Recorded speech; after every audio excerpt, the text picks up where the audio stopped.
This morning on BRN, how tech can help with aging in place. Joining me now is Kristen Garrett of the Consumer Technology Association. Kristen, great to see you. Thanks for joining us in the program this morning. Hi, thanks for having me. It's great to be here. I love talking about aging in place, and I love talking about tech, two of my favorite topics. Let's talk about this study.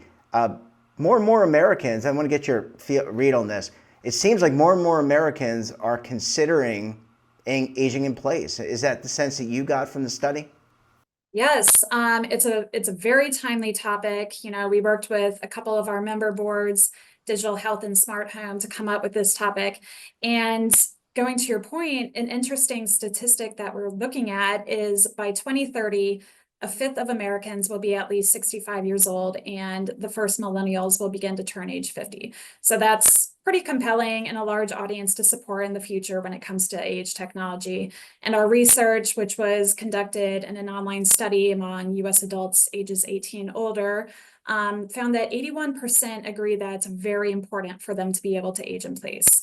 And the majority also believe that people should start making preparations for aging in place before age 50.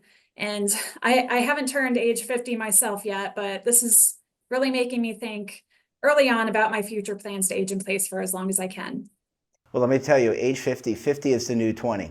That's what I will tell you. But in all seriousness, is there a role for technology? We've got the world of I think we learned a lot through COVID. We've got the world of the phone, the tablet. We can now control different parts of our homes with technology. But is there a role for technology in the aging in place conversation? Yes, I think there definitely is. And we asked consumers in our research what they think age technology is and if they would define it similarly to what we would define it. And they defined it as technology designed to improve the quality of life and independence, specifically among aging adults. And they generally believe that age tech can encompass many types of technologies, including medical, hearing, smart home, and AI. So we also came up with a list of 40 technologies that can support aging in place. And we had to keep it limited to 40 because we didn't want to overload our respondents. But we are seeing that certain technologies resonate more among consumers and being perceived as age tech.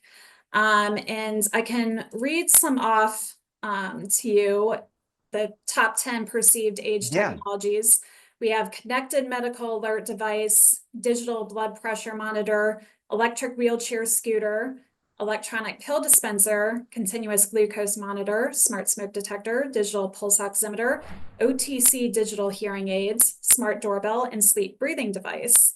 So I'm actually interested in hearing your thoughts about this. Are these top 10 perceived age technologies in line with the top technologies that you would perceive to be considered age tech? I'm no expert, but I would say, yeah, I mean, I'm wearing a smartwatch which tracks my heart rate. I've used the continuous glucose monitor, not that I'm diabetic, but I was interested in my flow, in my, my blood sugar levels at different times of the day based on my meals. It seems to be very in line. Kristen, do you think that Americans are prepared to use this technology? Again, we were talking about COVID before, but knowing that you just you just mentioned the top 10. Excuse me. Do you think Americans are prepared to use those technologies? Are they comfortable with these technologies?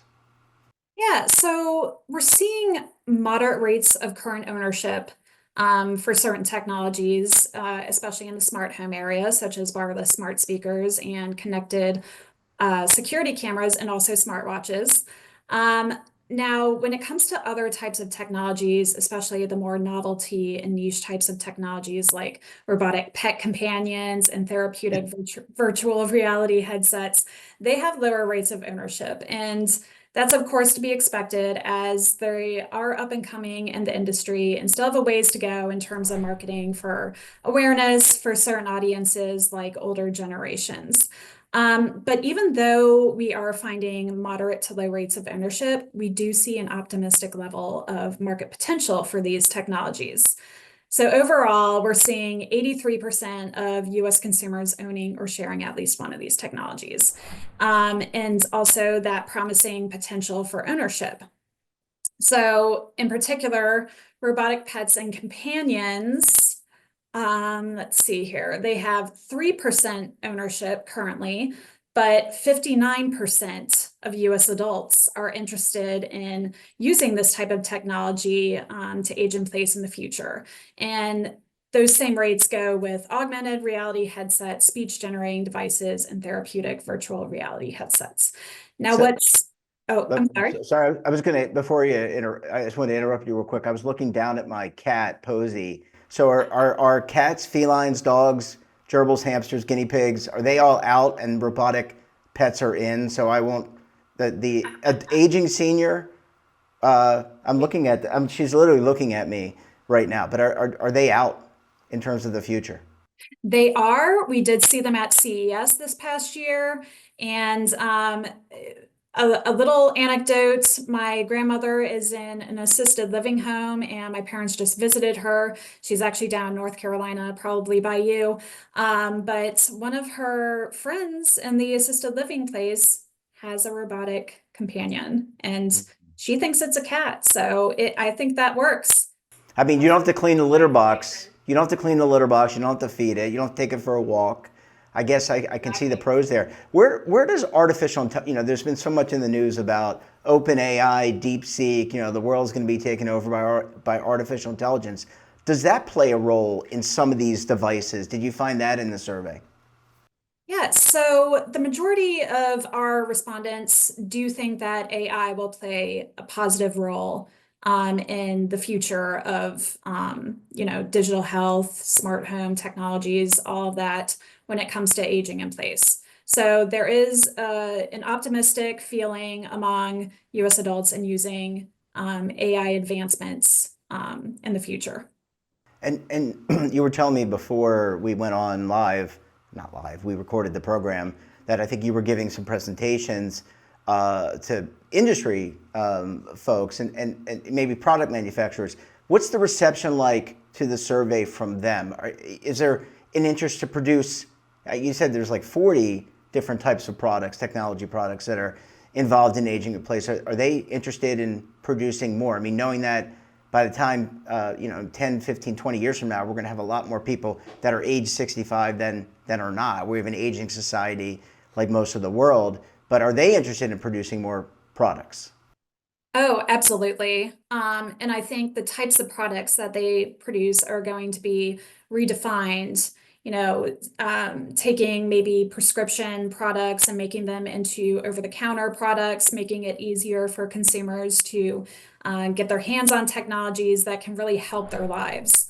And when I was speaking to these types of companies, previously, it's really going to be interesting in the innovations that occurred to improve these technologies because consumers are really looking toward ease of use, reliability, and accuracy when it comes to using these technologies. So any products in the future are going to really have to encompass those and also have a low cost. So whether that's going to be insurance kind of taking, paying for part of the products that consumers are able to use those products more, it'll just be interesting to see what comes out in the future.